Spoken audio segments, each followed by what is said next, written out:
Hare Krishna, everyone. Welcome back to the daily readings of Srila Prabhupada's books, right here in the live studios in Radha Lane in Houston, Texas, just right down the footpath from Shri Radha Nilamadhava's gorgeous temple, stunning temple. Today's Christmas, so the word Christ translates into Christa, Christo, Krishna, etymologically speaking. So we're all supposed to remember Krishna today, even more than normal. Welcome to all of you out there in cyberspace. It's a busy day, usually with family and friends, the Christmas season, the holiday season. But anyway, we're here, and it's on the archive of the Facebook. We're trying to figure out how to get the Facebook videos onto YouTube so that we can organize them in a way and make them more easy to get to. Because Facebook, you got to scroll down. If you want to read something that we did a long time ago, it's very inconvenient. So Maya Shashi is working with Davide and Radhaleka to try to get that done, and also Rati Manjari. Hey, Hari Bol, Prana, Hare Krishna. All right, so fasten your seatbelt and tie up your intelligence and extend your antennas. Yes, we're going to go to the underlying philosophy behind the Summum Bonum of devotional literature and spiritual literature, the prayers by the Personified Vedas. So to prepare us, Sanatana Goswami compiled this wonderful prayer, Srimad-Bhagavatam Mahima Stotra, which we chant every day. It's so nice, never get tired of it. Proof of spiritual vibration. You can never get tired of it. Okay. Srila Sanatana Goswami's glorification of the Srimad-Bhagavatam goes like this. Sarva Shastabdi Piyusha Sarva Vedaika Sarpala Sarva Siddhanta Ratnaja Sarva Lokaika Drikprada. O nectar from the ocean of all scriptures, singular fruit of all the Vedas, rich mine of the precious gems of all conclusive truths, you are the only giver of sight to all the worlds.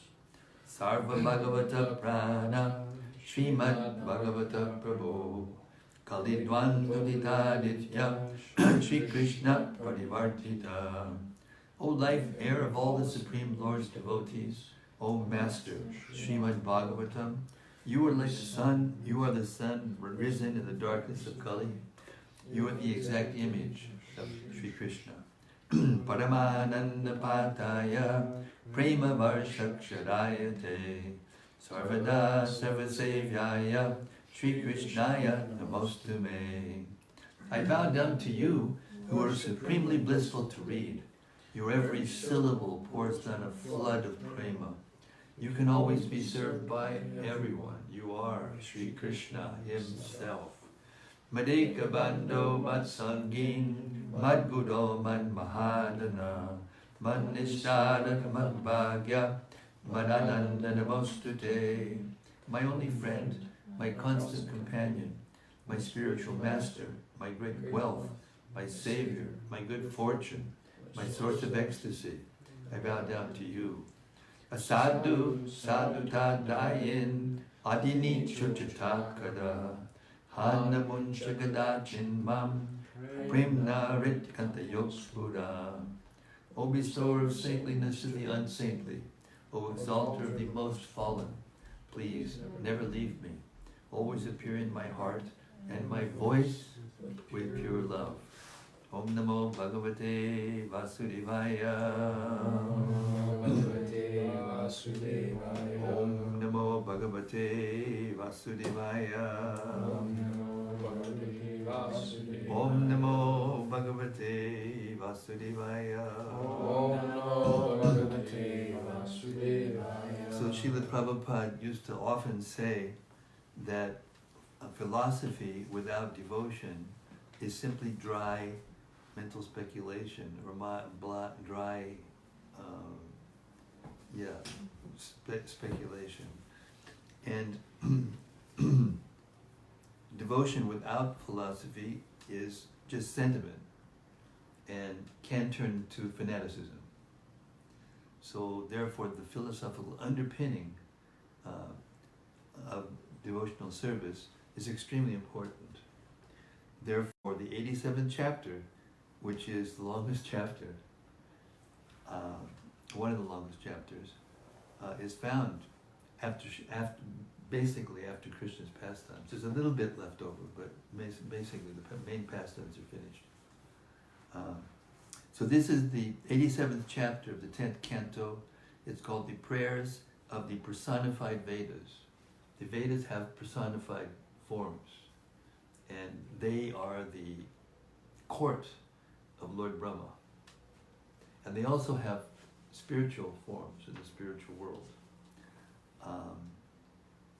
So they're going to enlighten us as to the answers to the most existential questions that we can have in this material world, and give us the proper understanding and the proper philosophy for us inside of ourselves to battle with illusion and to be able to accept Krishna consciousness properly, without doubt.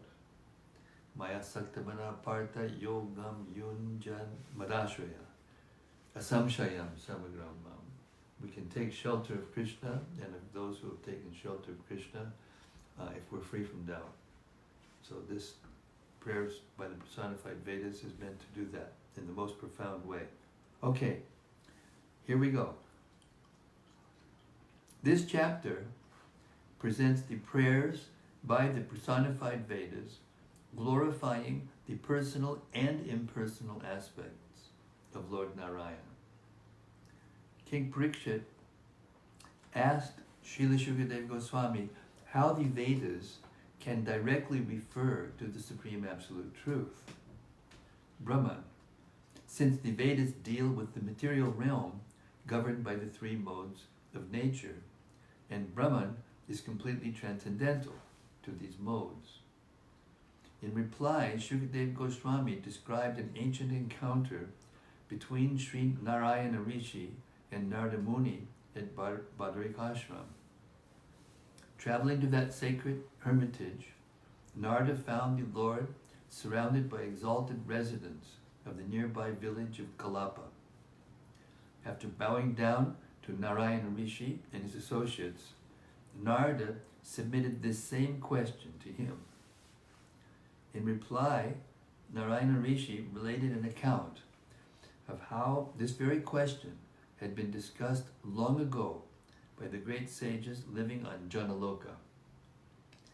Once these sages, feeling inquisitive about the nature of the Absolute Truth, chose Sanandana Kumara to speak on the subject.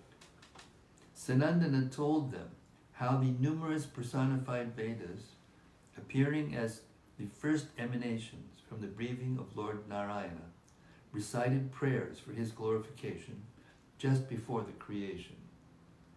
Sanandana then proceeded to recite these elaborate prayers. The residents of Janaloka were perfectly satisfied upon hearing Sanandana recite the prayers of the personified Vedas, which enlightened them about the true nature of the Supreme Absolute Truth, and they honored Sanandana with their worship. Narada Muni was equally satisfied to hear this account from Sri Narayana Rishi. Thus Narada offered his obeisances to the Lord, and then went to see his disciple, Vedavyas, to whom he explained everything he had heard.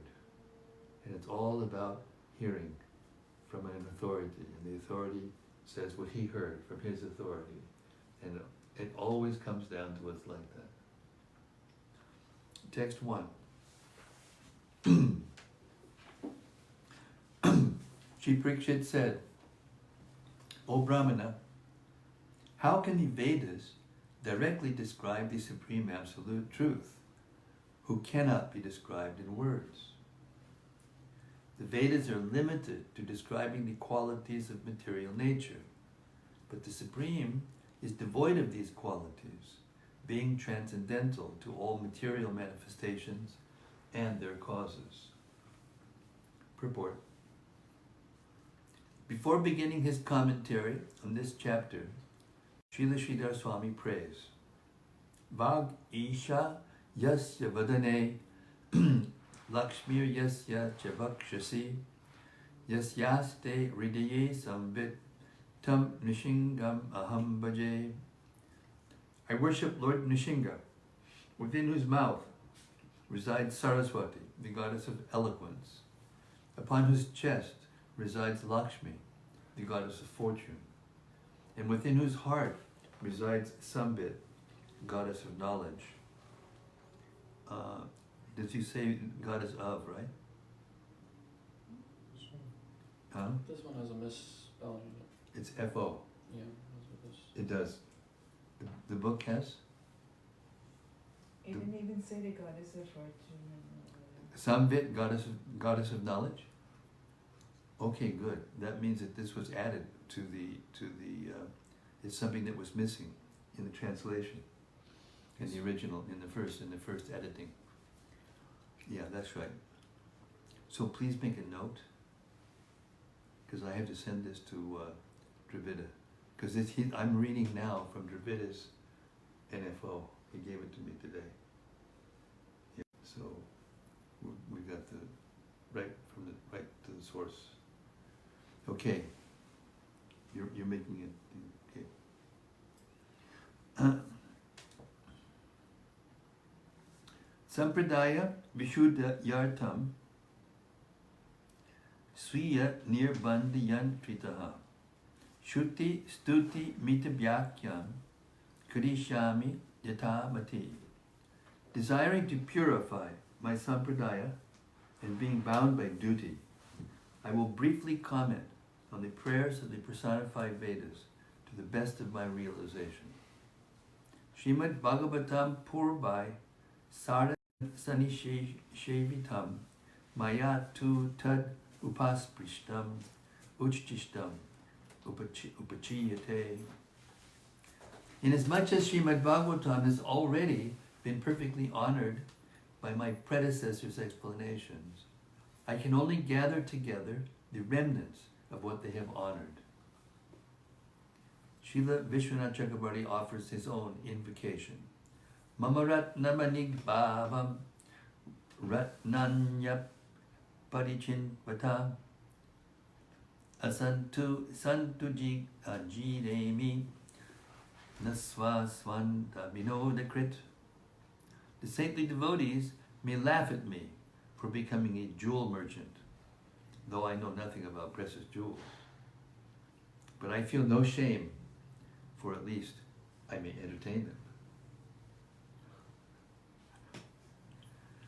Na mesti vaidushyapina bhaktir vidaktir daktir na tatapi lalyat sudurgamat eva bhavami veda stutyarta chintami rashi grignuhu. I knew that Sarva couldn't stay away from the prayers from the personified Vedas. Well, it wasn't possible. Hare Krishna. Sound vibration is too attractive. Though I have no wisdom, this is Vishwanath Chakrabarti Thakur and Sridhar Swami are giving an invocation to their commentary on this chapter. Though I have no wisdom, devotion, or detachment, I am still greedy to take the philosopher's stone of the Vedas prayers from the fortress in which it is being kept. Mam Nichatayam Avivekavayu Pravartate Patyitum Balachchet Likamyatat Swami Sanatana Sri Krishnang Griba Stambakritam Balamba. If the wind of indiscretion, my failure to acknowledge my lowly position, threatens to knock me down. Then, while writing this commentary, I must hold on to the effulgent pillars of the feet of Sridhar Swami, Sanatan Goswami, and Lord Sri Krishna. Pranamya Shri Gurum Bhuyak Shri Krishnam Karunarnavam Lokanatham Jagat Chakshu Shri Shukam Tam Upashraye. Repeatedly bowing down to my divine spiritual master and to Lord Sri Krishna, the ocean of mercy, I take shelter of Sri Shukadev Goswami, the protector of the world and its universal eye. At the end of the preceding chapter, Shukadev Goswami told Parikshit Maharaj, Evam Swabhaktayo Rajan Bhagavan Bhakta Bhaktiman Ushit Va Dishyasan Margam Punar Dvaravatim Magat. Thus, O King, the personality of Godhead, who was the devotee of his own devotees, stayed for some time with his two great devotees, teaching them how perfect saints behave. Then he returned to Dwarka. In this verse, the word Sanmargam can be understood in at least three ways. In the first, Sat is taken to mean devotee of the Supreme Lord. And thus, Sanmargam means the path of bhakti yoga, devotional service. In the second, with Sat meaning a seeker of transcendental knowledge, Sanmargam means the philosophical path of knowledge, which is impersonal Brahman as its object. And in the third, with Sat referring to the transcendental sound of the Vedas, Sanmargam means the process of following Vedic injunctions. Both the second and the third of these interpretations of Sanmargam lead to the question of how the Vedas can describe the absolute truth. Srila Sridhar Swami elaborately analyzes this problem in terms of the traditional discipline of Sanskrit poetics. We should consider that words have three kinds of expressive capacities, called Shabda Vrittis. These are the different ways a word conveys its meaning, distinguished as Mukhya Vritti, Lakshana Vritti, and Gona Vritti. The Shabda Vritti, termed Mukhya, is the primary, literal meaning of a word. This is also known as Abhida, a word's denotation or dictionary meaning. Mukhya Vritti is further divided into two subcategories, namely Ruddhi and Yoga. A primary meaning is called Ruddhi when it is based on conventional usage, and Yoga when it is derived from another word's meaning by regular etymological rules. For example, the word cow, go, this is Gopi Prandan. This is definitely Gopi Prandan, I know. Hanging on, hanging in there. Everybody's hanging in there so far. I'm trying to read as clearly as I can, because this is very deep, but it's very meaningful, very useful. For example, the word go, cow, is an example of Ruddhi, since its relation with its literal meaning is purely conventional. Problem? Yeah, she said, Rati Manjari says the mic is not properly connected. Really? It's been happening. Rati Manjari is letting us know that the mic is not properly connected. Okay, we have to get connected here. We have to get the connection is the real connection is from the sound to the ear. We got to connect our ears to the sound, but this is in between the people who are out there in cyberspace.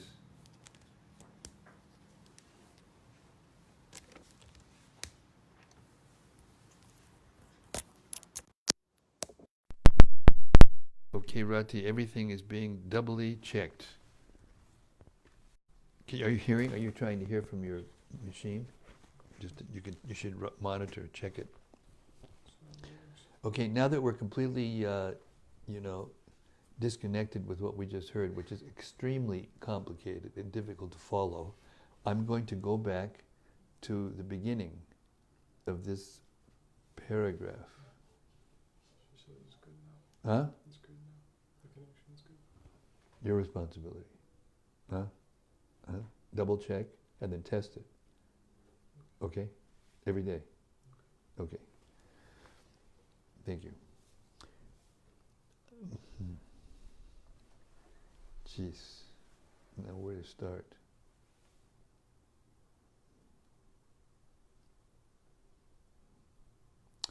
Srila Sridhar Swami elaborately analyzes this problem in terms of the traditional discipline of Sanskrit poetics.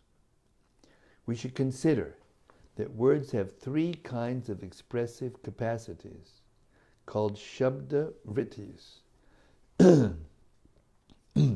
These are the different ways a word conveys its meaning, distinguished as Mukhya Vritti, Lakshana Vritti, and Gona Vritti.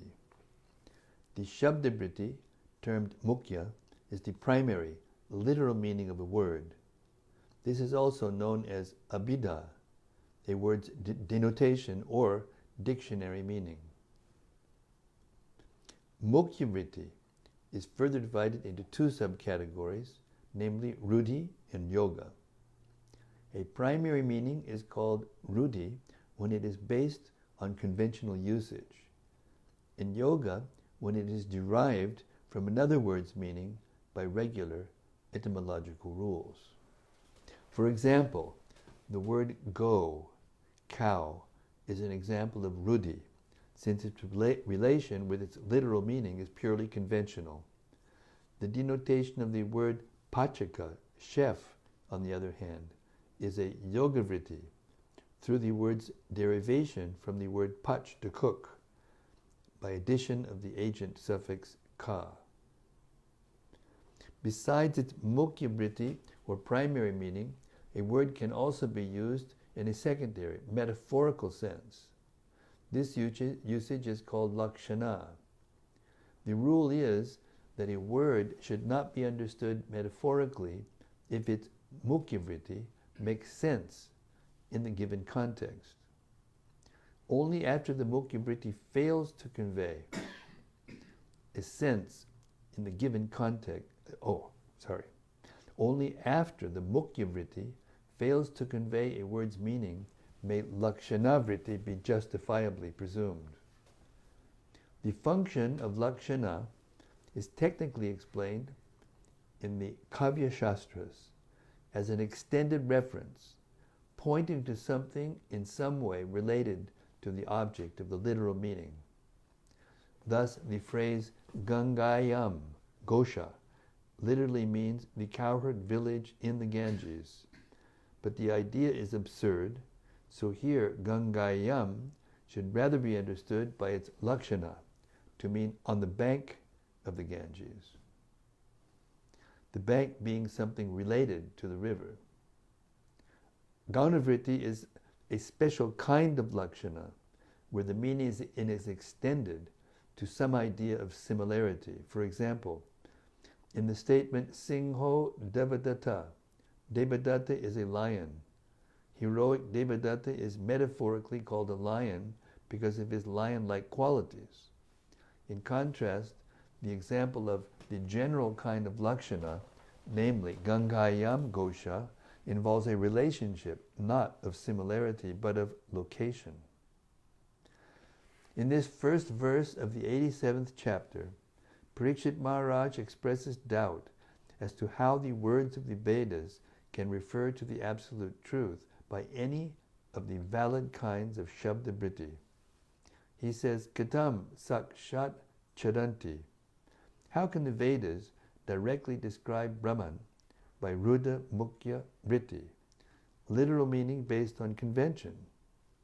After all, the Absolute is Anyadesha, inaccessible to designation.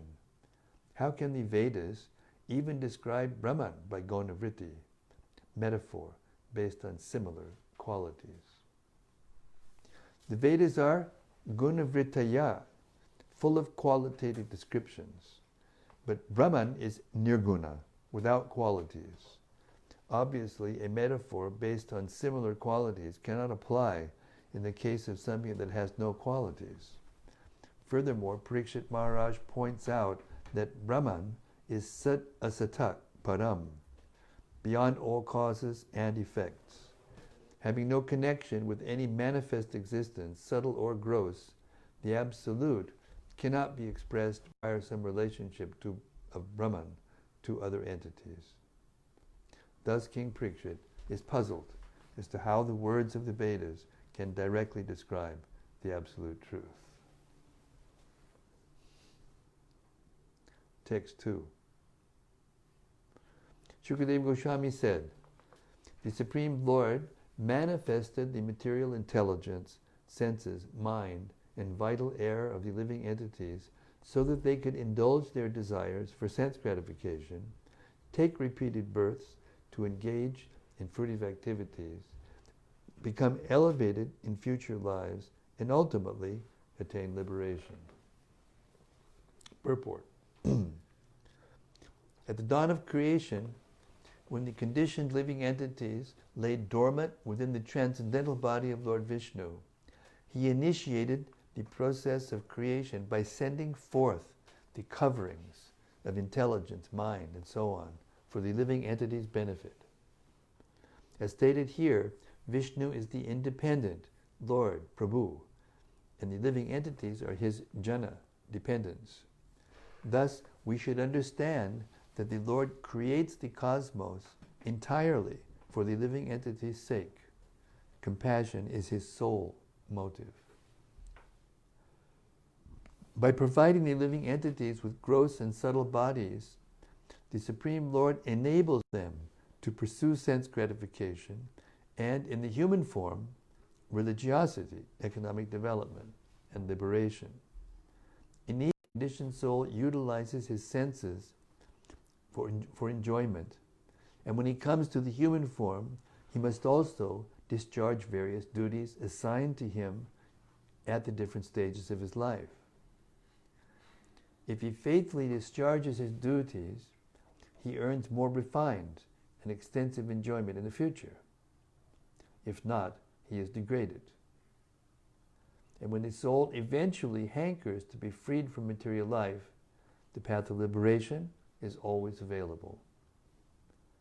Srila Vishwanath Chakrabarti comments that in this verse, the repeated use of the word cha, and, indicates the importance of all of what the Lord provides, not only the path of liberation, but also the paths of gradual elevation through religious life and appropriate sense enjoyment.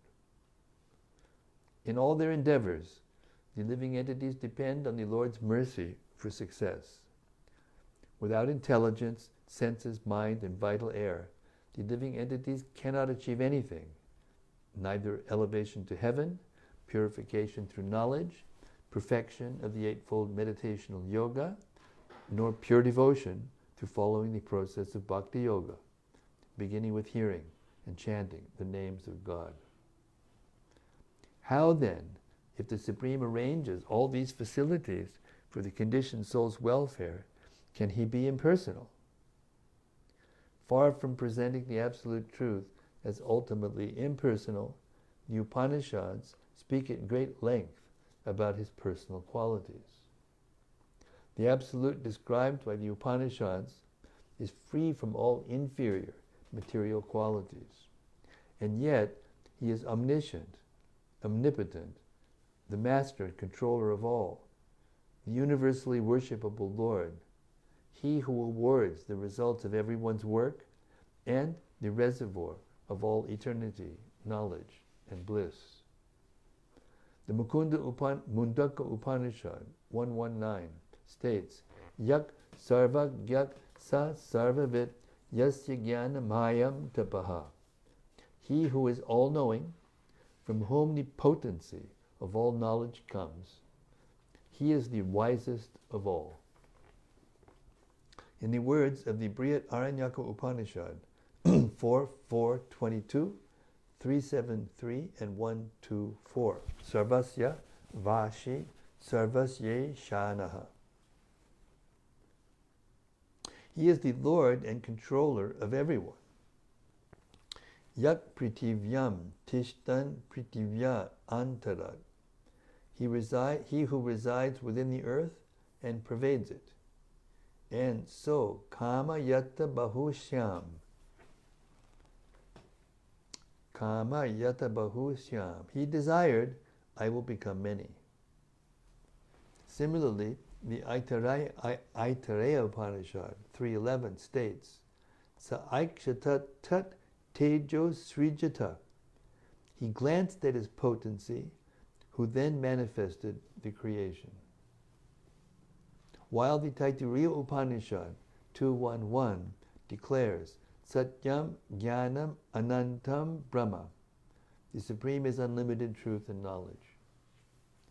I'd like to point out at this point that Srila Prabhupada explained all these concepts to us in such simple English that we got it without having to research all these Upanishads and esoteric Vedas and try to figure it out for ourselves.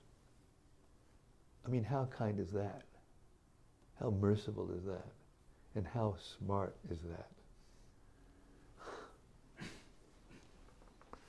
The phrase Tat Vamasi, you are that, Chandogya Upanishad 687, is often cited by impersonalists as a confirmation of the absolute identity of the finite Jiva soul with his creator.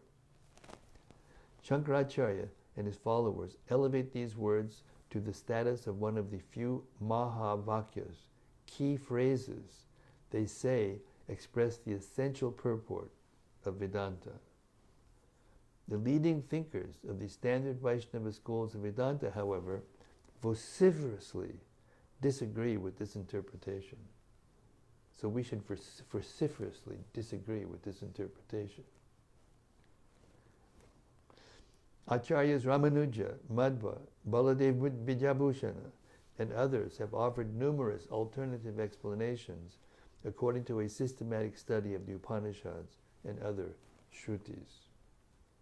The question Maharaj Parikshit has submitted here, namely, how can the Vedas directly refer to the absolute truth, has been answered as follows by Shukadeva Goswami. The Lord created intelligence and other elements for the sake of the conditioned living beings. A skeptic may object that this answer is irrelevant. But Shukadeva Goswami's answer is not actually irrelevant.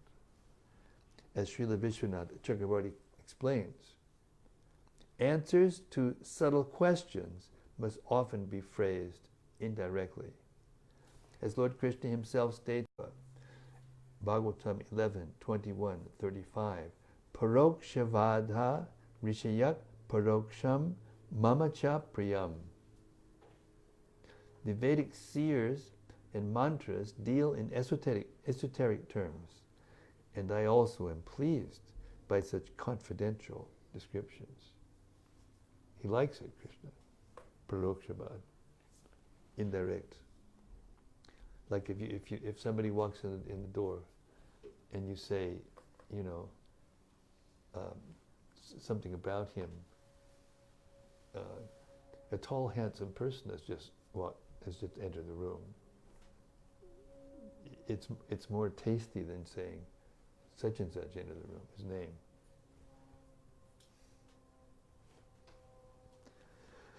That's Parokshavad.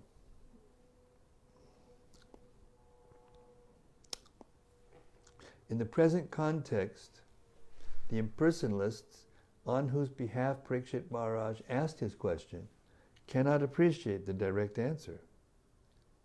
So instead, Srila Shukadeva gives an indirect reply.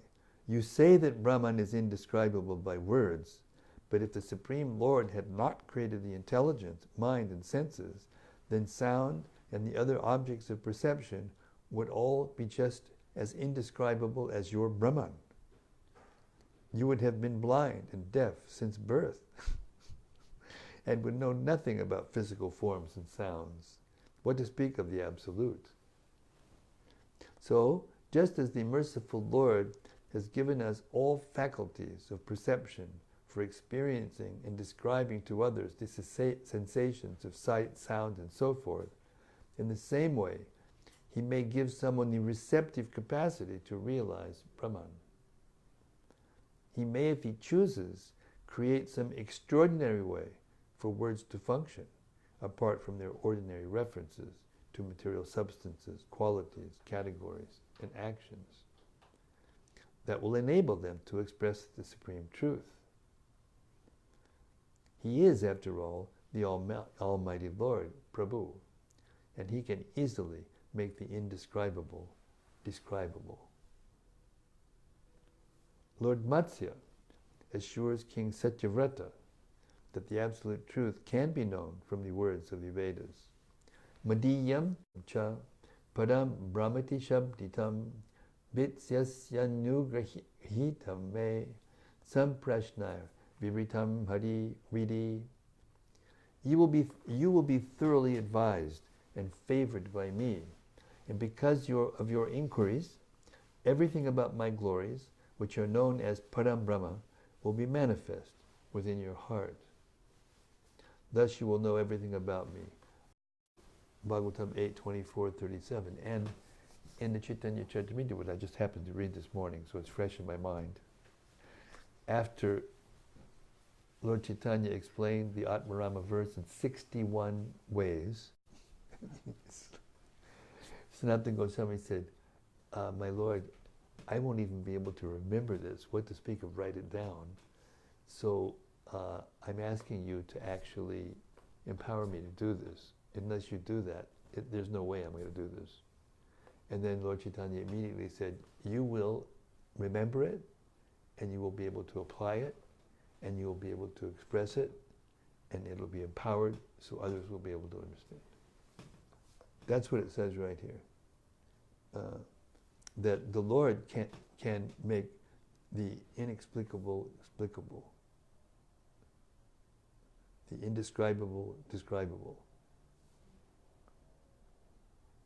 So we need the mercy of the Lord to understand these things. And Prabhupada has given us the basic understanding, even though all of this, intensely intricate philosophical definitions and how it's all working, we may not be able to remember it all. But Prabhupada has already given us the essence. That's how fortunate we are. Lord Matsya assures, the fortunate soul who has been graced by the Supreme Lord with divine inquisitiveness will ask questions about the nature of the Absolute. And by hearing the answers given by great sages, which are recorded in the Vedic literatures, he will come to understand the Lord as He is. Thus, only by the special mercy of the Supreme Person does Brahman become Shabditam, literally denoted by words. Otherwise, without the Lord's exceptional grace, the words of the Vedas cannot reveal the Absolute Truth. Srila Vishwanath Chakravarti suggests that the word buddhi in this verse, spoken by Shukadeva Goswami, can indicate the Mahat Tattva, from which evolved the various expansions of ether, such as sound, which are designated here as Indriya. Matrartam then means for the sake of using transcendental sound to describe Brahman, since for that precise purpose the Supreme Lord inspired Prakriti to evolve ether and sound. So by the Lord's mercy, ether and sound came into existence to give us the ability to describe the Absolute Truth through sound. It's one of the purposes. Therefore, ultimately, the question was, is God or the Absolute Truth personal or impersonal? A further understanding of the purpose of creation is spoken by the words Bhavartam and Atmane Kalpanaya. If the reading Kalpanaya instead of Akalpanaya is taken, if the reading Kalpanaya instead of Akalpanaya is taken, Bhavartam means, I'll read that again, a further understanding of the purpose of creation is spoken by the words Bhavartam and Atmane Kalpanaya. If the reading Kalpanaya instead of Akalpanaya is taken.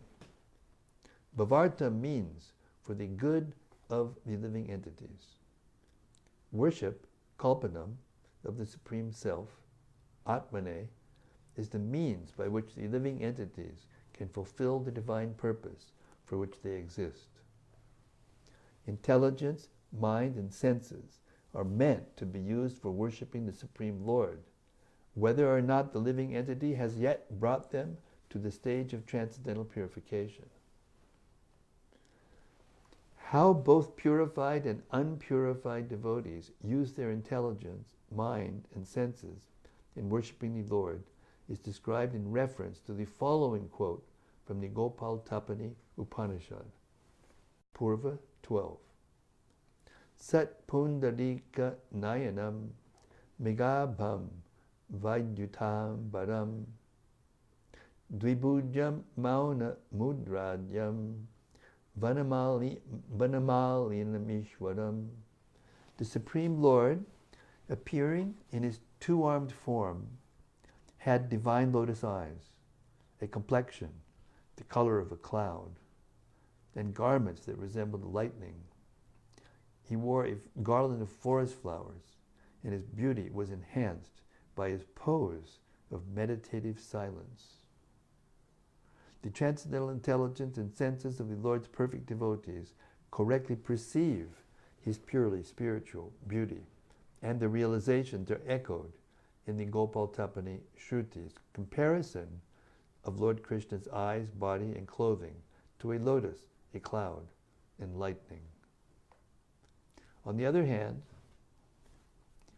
devotees on the level of sadhana, who are in the process of becoming purified, have only barely realized the Supreme Lord's boundless spiritual beauty. Nonetheless, by hearing scriptural passages such as this one from the Gopal Tapani Upanishad, they engage in contemplating him to the best of their fledgling ability. That is our hope given to us by this purport. Although the neophyte devotees have not yet learned how to fully realize the Lord or meditate steadily on even the effulgence surrounding his body, still they take pleasure in presuming we are meditating on our Lord. And the Supreme Lord, moved by the waves of his boundless mercy, himself thinks, these devotees are meditating on me. When their devotion matures, he draws them to his feet to engage in his intimate service. Thus it is concluded that the Vedas have access to the personal identity of the Supreme only by his mercy. What a purport. What a purport. The last sentence just answers the whole thing, brings it all to the point. Thus it is concluded that the Vedas have access to the personal identity of the Supreme only by his mercy.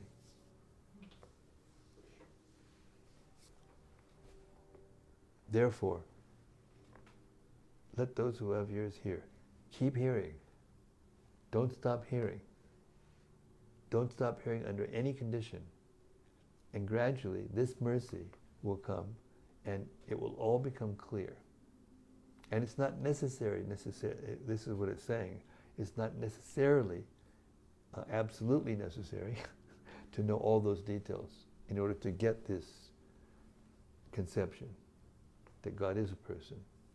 And when I look at the deity form, or I chant his name, or hear the Bhagavatam, and I think about him, I think about that, then I'm thinking about him.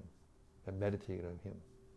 I was thinking the other day that even I can't remember, I'm getting old, I never could remember very much, but now I'm older and it's harder for me to remember what I've just read. But while I'm reading, because I've been reading for so long, while I'm reading, I get this taste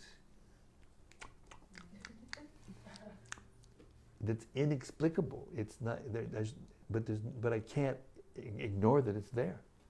And it's having an effect on my consciousness, big time. Keep on hearing. Don't stop for anything. Text 3. That's only 2 verses. We've only heard 2 verses, and it's practically an hour. Hare Krishna. Now we can understand why Prabhupada expanded that chapter in the Krishna book. Prabhupada expanded the chapter in the Krishna book and made it even more than it is in the text itself. So important. Text 3. Those who came before even our ancient predecessors meditated upon this same confidential knowledge of the absolute truth. Indeed, anyone who faithfully concentrates on this knowledge will become free from material attachments and attain the final goal of life. Purport. This confidential knowledge concerning the absolute truth should not be doubted, since it has been passed down through authoritative lines of learned sages from time immemorial. One who cultivates the science of the Supreme with reverence, avoiding the distractions of fruitive rituals and mental speculation, will learn to give up the false designations of material body and mundane society, and thus he will become eligible for perfection. In the opinion of Srila Vishwanath Chakravarti, the first 2 verses of this chapter can be considered an Upanishad. What did we just say? 2 verses, and it took us we just heard the Upanishad, practically the whole Upanishads we just heard.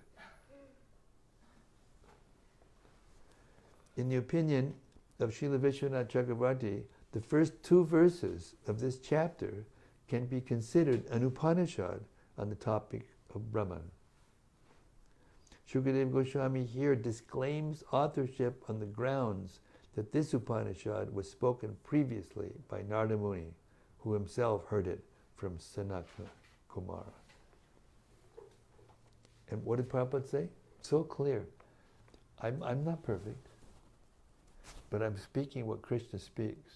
Therefore, what I speak is perfect. Just like a small child asks his father, "What is this?" And the father says, "It's a tulsi plant." And then one of his little childhood friends comes to him and says, "What's that?" And he said, "It's a tulsi plant." He hasn't any idea what a tulsi plant is, but his answer is correct. Absolutely correct.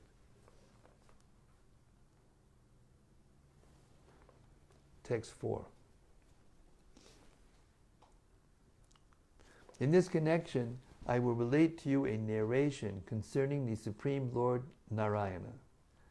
It is about a conversation that once occurred between Sri Narayana Rishi and Narada Muni. Purport. Lord Narayana is connected in 2 ways with the following narration: as its speaker and as the subject it describes. Text 5. Once, while traveling among the various planets of the universe, the Lord's beloved devotee Narada went to visit the primeval sage Narayana at his ashram. From the very beginning of Brahma's day, Lord Narayana Rishi has been undergoing severe penances in this land of Bharat, while perfectly performing religious duties, and exemplifying spiritual knowledge and self-control, all for the benefit of human beings in both this world and the next. Text 7. There Narada approached Lord Narayana Rishi, who was sitting amidst sages of the village of Kalapa. After bowing down to the Lord, O hero of the Kurus, Narada asked him the very same question you have asked me. Text 8. As the sages listened, Lord Narayana Rishi related to Narada an ancient discussion about the Absolute Truth that took place among the residents of Janaloka. Text 9.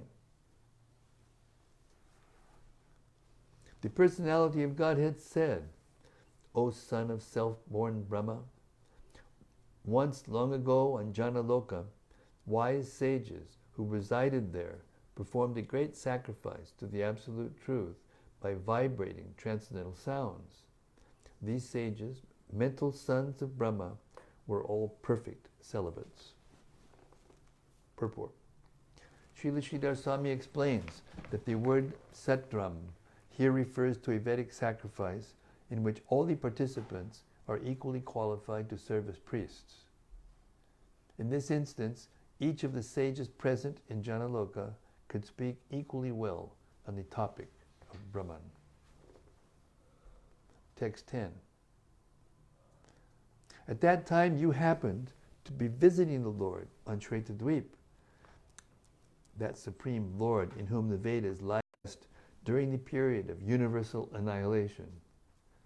A lively discussion arose among the sages on Janaloka as to the nature of the Supreme Absolute Truth. Indeed, the same question arose then that you are asking me now. Text 11. Although these sages were all equally qualified in terms of Vedic study and austerity, and although they all saw friends, enemies, and neutral parties equally, they chose one of their number to be the speaker, and the rest became eager listeners. Text 12, 13. That's why you had to stop the book from going around when I was gone.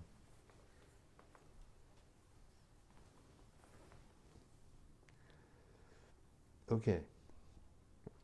Sri Sanandana replied, after the Supreme Lord withdrew the universe he had previously created, he lay for some time as if asleep, and all his energies rested dormant within him.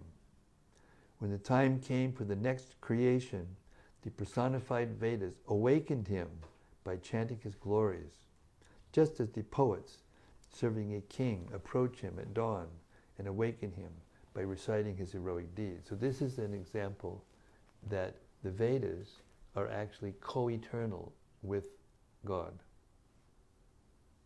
Even Krishna does not claim authorship of the Vedas. Krishna is eternal, and the Vedas are eternal. We can say in kinship, the Lord is the source of the Vedas, but there's never been a time when the Vedas did not exist, and there's never been a time when Lord Narayan did not exist. Therefore, they're there with Narayan before the creation, and they're waking him up with their prayers. Purport. At the time of creation, the Vedas are the first emanation from the breathing of Lord Mahavishnu. And in personified form, they serve him by waking him from his mystic sleep. This statement made by Sanandana implies that Sanaka and the other sages had asked him the same question that Narada had asked Narayana Rishi and Maharaj Parikshit had asked Shukadeva Goswami. Sanandana refers the question back to the example of the personified Vedas themselves in their address to Lord Mahavishnu. Even though the Vedas knew that the Lord, being omniscient, does not need to be informed of his glories, they enthusiastically took this opportunity to praise him. text 14. The Shruti said, "Victory, victory to you, O unconquerable one. By your very nature, you are perfectly full in all opulences. Therefore, please, defeat the eternal power of illusion, who assumes control over the modes of nature to create difficulties for conditioned souls. O you who awaken all the energies of the moving and non-moving embodied beings, sometimes the Vedas can recognize you as you sport with your material and spiritual potencies." Purport.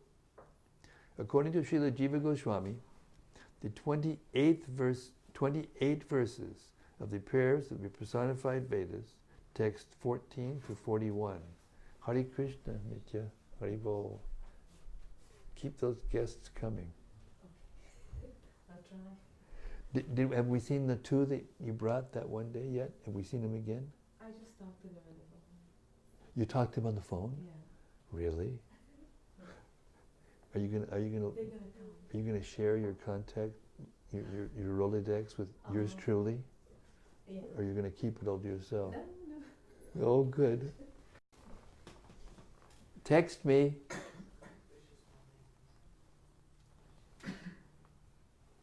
Okay. Okay. I got to go through this purport one more time. My fault. I distracted us. Purport.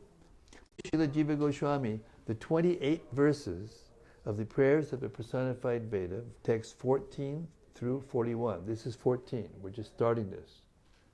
I might stop here, actually. I might stop here. We're already almost an hour into it. We have to figure out ways to break this up to make it more easy for us to plug in the next day, because this is deep, and probably none of us, including me, can remember what we read yesterday. This verse's purport is a little bit lengthy. It's another. Yeah. I'm going to stop here. I'm going to stop right here. We're going to start in 14. The prayers that the personified Vedas spoke to the Lord to wake him up,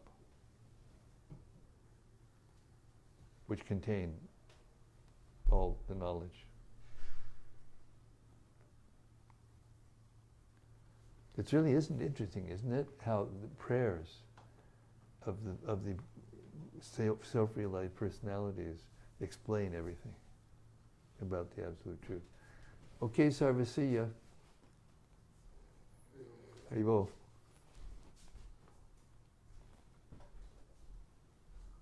That's 1, 2, 4, 5, 6 all together.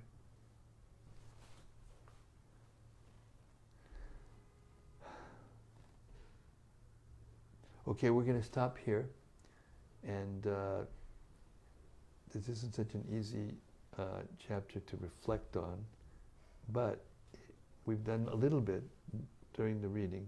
I tried to kind of reflect a little bit, but now the open mic is on, and it works, as by the grace of Rati Manjari and our techie, Abhayados Brahmachari. Okay, your turn.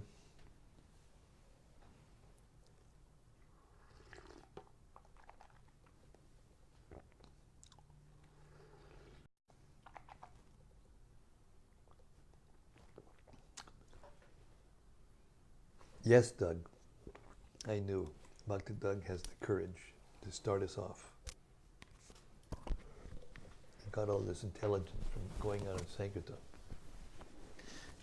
I don't really have anything deep to say, just an appreciation of the Srila Vishwanath Chakravarti, his invocation. I really appreciated the first part. He says, he quoted as, "The saintly devotees may laugh at me for becoming a jewel merchant, though I know nothing about precious jewels, but I feel no shame, for at least I may entertain them."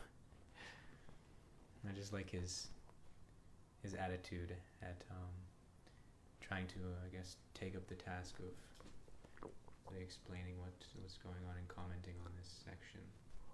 Of course, he's far more qualified than any of us, and yet he also has this humility that he exemplifies. Yeah, the thing I was thinking while we were reading was how it is that the same question is being asked by another previous conversation, and ultimately to the previous conversation. So it's not such an easy thing to understand.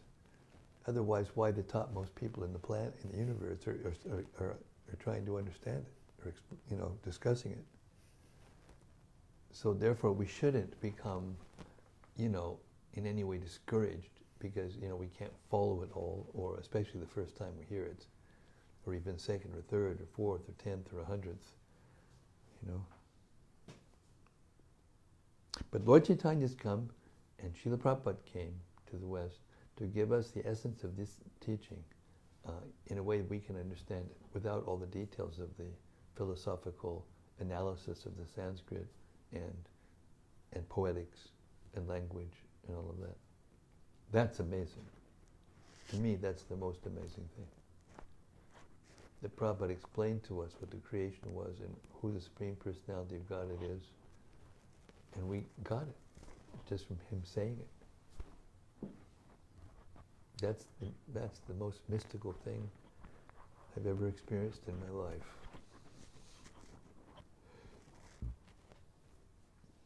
Otherwise, why are we sitting here? Yes, Bhaktivedanta. I thought of another question. And one part of was it the purport? I think it was the purport. It talked about something, the divine inquisitiveness. I guess of yes.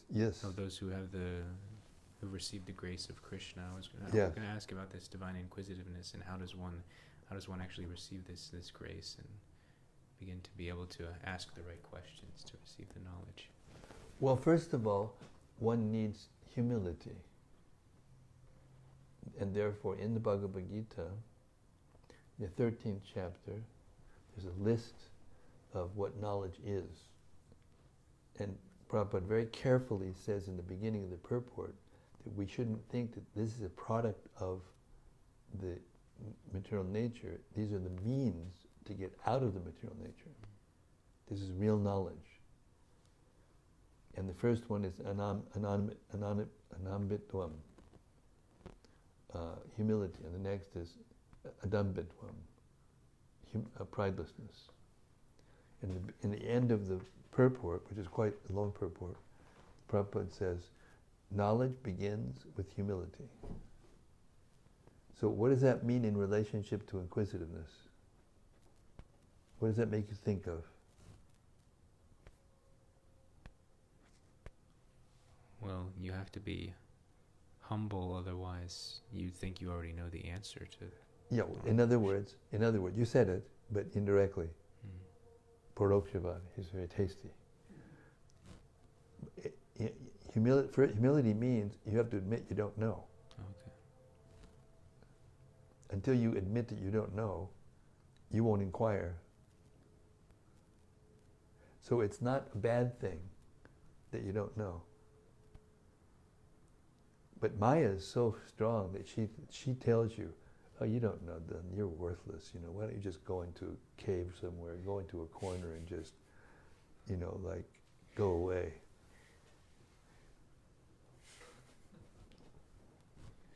Right? Right? But actually, it's the qualification. Then you need the mercy. And how do you get that mercy? By agreeing to put yourself in a place where you can associate with someone who does know, or at least know more than you. And by that sangha, by that association, by hearing these scriptures, which, by the way, in case you didn't notice, is practically always in the form of questions and answers.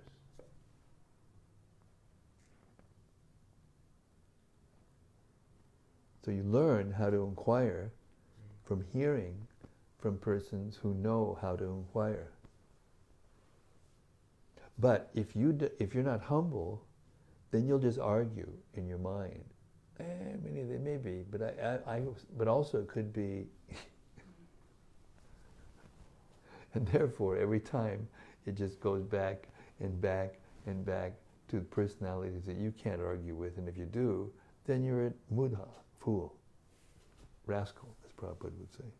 Mayaya parita jnana. Your knowledge, so-called knowledge, is stolen by illusion.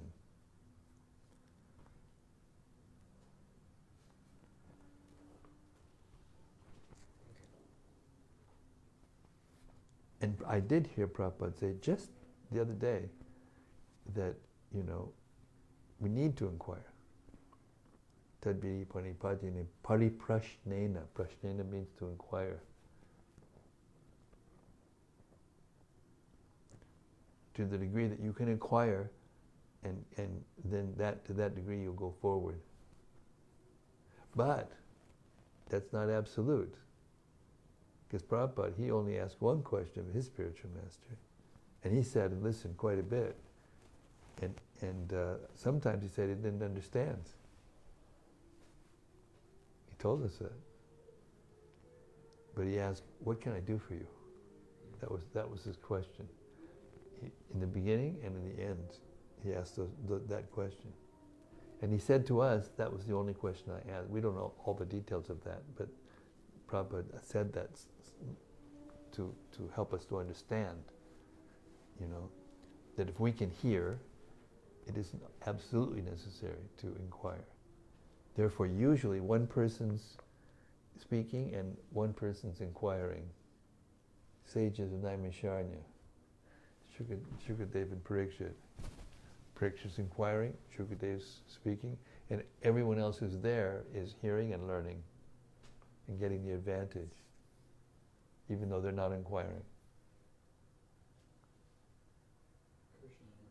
Yes, same. So satam prasangam, mamavirya sambido, bhavanti rit karana rasayana kata. This is possible to get only in the association of devotees who like to hear. Because just sitting in the room and we will get it if we don't stop. If you stop, then that's another thing. If you don't stop, you'll get it. Or at least you'll get enough of it, or get it in a way that you can correct yourself and go back to Godhead. That's what this whole chapter is about. The intelligence and the ether were created in order to give us an ability to do this. And if it wasn't for that, we couldn't. So why should we be, depressed or discouraged because, we're dependent on Krishna, and dependent on that, on our intelligence and the creation of the intelligence and ether and sound. No? No? Maybe?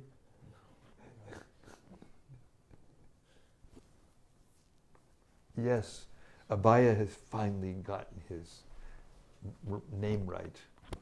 It's actually something from Rati Manjari. Oh, something from Rati Manjari. Yeah. By associating with Rati Manjari, you're getting fearless. She's fearless. Rati Manjari says, Dear Guru Maharaj, please accept my humble obeisances. Please excuse me for disturbing your reading today. Thank you for tolerating me. What I liked especially in today's reading was the point which was made about the neophyte devotees, like myself, who are barely able to actually meditate upon the Lord, and yet they think they are meditating upon Him.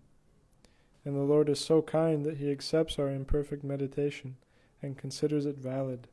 How kind and encouraging He is, like a true Father. Yeah, what that means is that you are meditating on the Lord, even though you think that you can't. The whole thing is the mind is telling you you can't.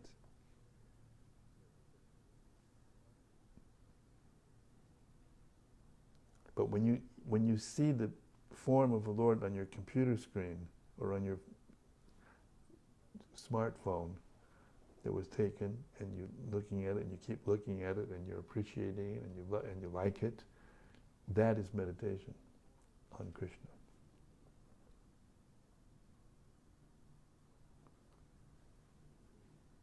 One time Prabhupada told a story about what causeless mercy is. You remember this? So somebody asked Prabhupada, what is causeless mercy? Prabhupada, he said, causeless mercy means that I want to give you, 1,000 rupees. Of course, that's a lot of money, $5,000. Let's say, make it more real for us. And the person says, no, I hear. And then he grabs the pocket and puts it in the pocket and shoves the pocket and sends him away. That's causeless mercy.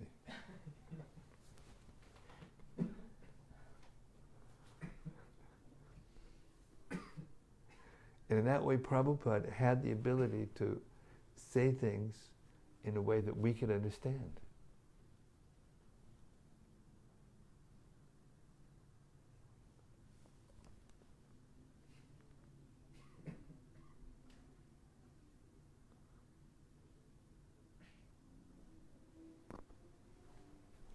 There's one other thing from online. Huh? There's One more one- from thing online. Yeah, it's from Abhaya is dutifully going through the cyberspace Wallace questions. This is from Shiva Kumar. Shiva Kumar. Yes. It says- Haribol Shiva Kumar. Hare Krishna. He's asking, he says, Hare Krishna, what is the true meaning of Tatvamasi? Tatvamasi means I am qualitatively equal with the absolute truth. I am spiritual by nature. Krishna is spiritual by nature. When I go back to the spiritual world, I'll get a spiritual body which is in quality the same as Krishna's. But He is still the Supreme Lord. And we are still infinitesimal, and He is infinite. Therefore, Tatvamasi doesn't mean that I am Krishna. But the Mayavadis screw this meaning out. Tatvamasi, I am that truth. It's an interpretation, it's a speculation, screwing out a meaning that's not there. And then what did it say? Then they made that the Mahabhakya. But what is the Mahabhakya? Omkara. Omkara is the Mahabhakya. It's the sound from which all of the Vedas proceed. Well, the Vedas eternal, but they enter the manifestation through that portal.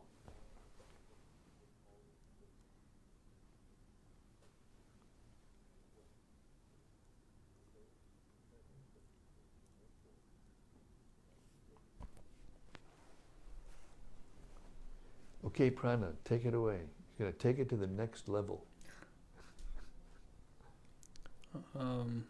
By your mercy. Well,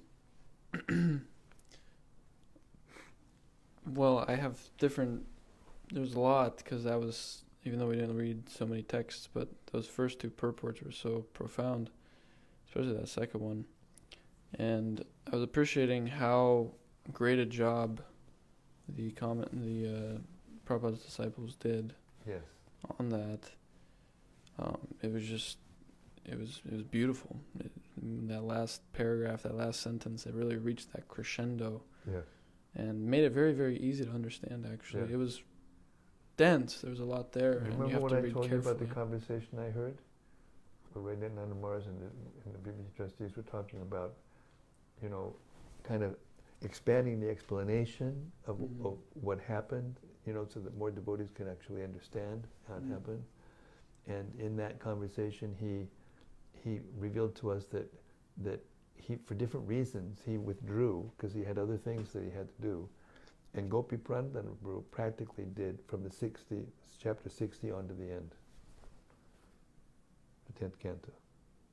So you can be sure that this was Gopi Prandanabhru's purport. And when you read his Brihad Bhagavatamrita purport, you can understand just how deep he is, how deep he was.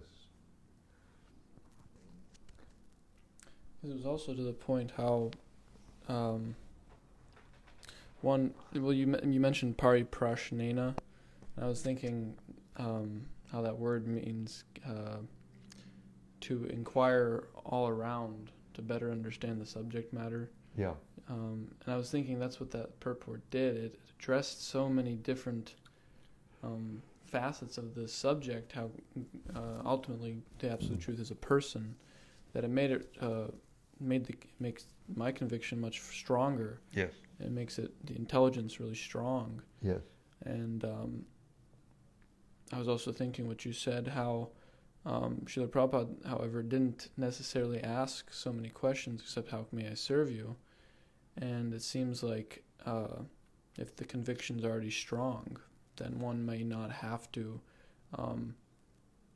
go through this process of intellectually analyzing and coming to the conclusion. And I was thinking there's a verse in the 11th canto where Krishna says that this knowledge is like an axe, that you cut down this tree of whatever material entanglement, but then you also give up the axe, which is that transcendental knowledge. So I don't know if that was clear, but it all made sense in my head how everything fit. Well, we don't give up the knowledge. We understand it in the proper context. Mm-hmm. And the other thing is that it's not that we do need to understand the essence of the Vedanta and the Vedas. But we don't have to be scholars to get it. We have to be able to hear. We have to be able to hear from those who do understand and who can put it in a way that we can understand it. And that's exactly what's happening in these purports. But it's also giving us, as you remember in the beginning of the Bhagavatam, the preface, one of the things that Prabhupada said about the Bhagavatam, by reading the whole 9 cantos and understanding it, not only will you understand the Absolute Truth, but you'll be able to defend yourself against atheistic thoughts that may take you away. So at least you have to know that much. And we do know that much already. Of course, lucky for us, in Kali Yuga there aren't too many philosophers around. In India there's some big Mayavadi philosophers who can run circles around us philosophically and quote so many shlokas and bewilder us completely. That's why we have to be very fixed.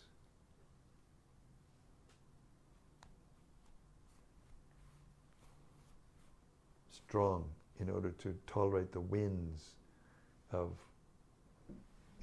philosophical, the crocodiles, what was it? Sharks. Yeah, the crocodiles of various theories.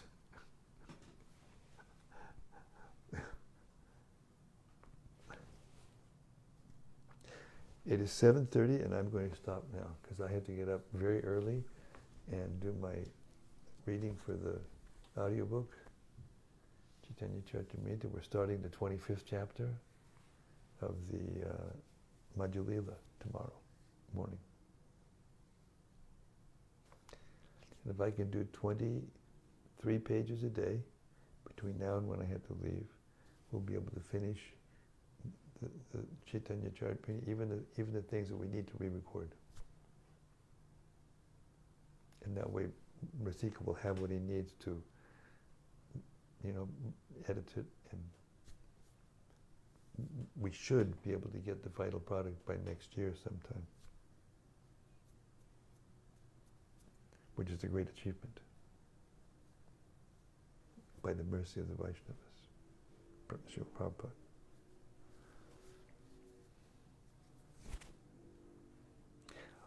Okay, thank you all of you out there in cyberspace for tolerating me and being dutiful in hearing. And please continue. As I was saying, the essence of this session today was keep hearing and don't stop under any circumstance. And eventually, all the pieces of the puzzle will come together and we'll be able to see through the eyes of Shastra, and we will be safe. The lotus feet of Srila Prabhupada. Srimad-Bhagavatam ki jai. Gaur Premanandi, the personified Vedas ki jai. Gaur Premanandi, Hari Hari Bol. See you tomorrow night. Tomorrow night is Thursday, 6 o'clock Central Time. What? Doing the same time tomorrow, Maharaj? Oh, I forgot. Well, if I do it at 4:30 tomorrow, practically no one will come anyway.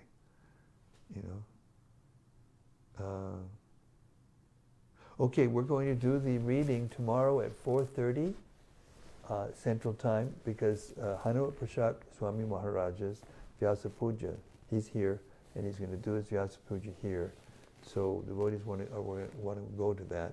So instead of 6 o'clock tomorrow, the reading will be at 4:30. Please spread the word. Hare Krishna. See you tomorrow. Hari Bol. Hare Krishna.